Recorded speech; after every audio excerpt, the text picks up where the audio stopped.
Hujambo na karibu tena mtazamaji wa The World News katika kipindi hiki cha ulimwengu wa siasa. Mimi ni Adam Hussein.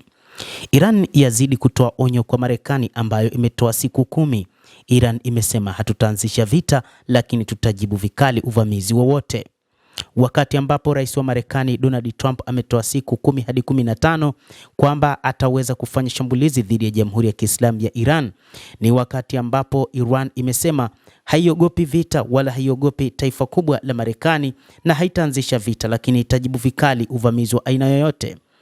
Balozi wake na mwakilishi wa kudumu wa Iran katika Umoja wa Mataifa amesisitiza kwamba Jamhuri hiyo ya Kiislamu haitaanzisha vita lakini itatoa jibu zito kwa kitendo chochote cha uchokozi dhidi ya nchi hiyo. Amir Said Iravani amesema hayo katika barua aliyoituma jana Alhamisi kwa katibu mkuu wa Umoja wa Mataifa na rais wa Baraza la Usalama la umoja huo, siku moja baada ya rais wa Marekani Donald Trump kutishia kwamba Washington inaweza kuhitaji kutumia kisiwa cha Diego Garcia cha Bahari ya Hindi ambacho kina kambi ya pamoja ya kijeshi ya Uingereza na Marekani kuishambulia Iran. Ameeleza bayana kuwa Jamhuri ya Kiislamu ya Iran inakariri kusema na kutilia msisitizo kwamba haitafuti mvutano wala vita na wala haitaanzisha vita vyovyote. Hata hivyo, ikiwa itashambuliwa kijeshi, Iran itajibu kwa nguvu na mlingano sawa kwa kutekeleza haki yake asili ya kujihami chini ya kifungu cha 51 cha hati ya Umoja wa Mataifa, amesisitiza Iravani.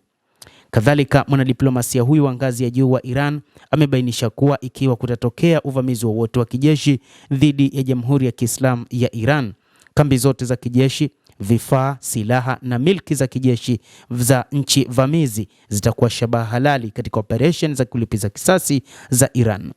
Balozi na mwakilishi wa kudumu wa Iran katika Umoja huo wa Mataifa, Bwana Said Iravani, ameonya kuwa Marekani itawajibika na kubeba dhima kwa matokeo yoyote yasiyotabirika na yasiyoweza kudhibitiwa ya uchokozi wowote dhidi ya Jamhuri ya Kiislamu ya Iran.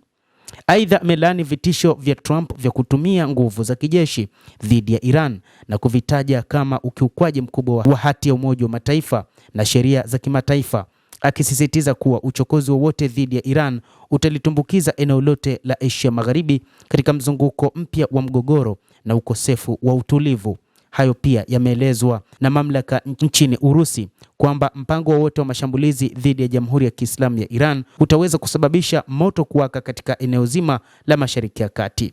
Balozi wa Urusi mjini Tehran amezikosoa vikali Marekani na Israel kwa kufuata sera za uharibifu, akionya kuwa uchokozi wowote dhidi ya Iran unaweza kusababisha athari zisizotabirika na zenye maangamizi makubwa katika eneo hilo la Mashariki ya Kati na kwingineko duniani. Hofu imezidi kuongezeka katika eneo hilo ambapo Marekani imesema itaanzisha operation maalum huko ikiendelea kupeleka silaha pamoja na meli kubwa ya kijeshi ya USS Gerald Ford ambayo inaelekea huko katika Mashariki ya Kati, jambo ambalo limekuwa likihojiwa kwamba hali itakuwa mbaya zaidi katika eneo hilo la Mashariki ya Kati ikiwa hakutakuwa na udhibiti wowote.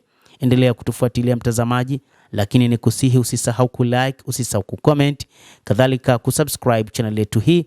Utapata habari hizi kwa mapana kupitia The World News. Mimi ni Adam Hussein, endelea kuwa nasi wakati wote, endelea kutufuatilia uyajue mengi yanayojiri katika ulimwengu kupitia The World News.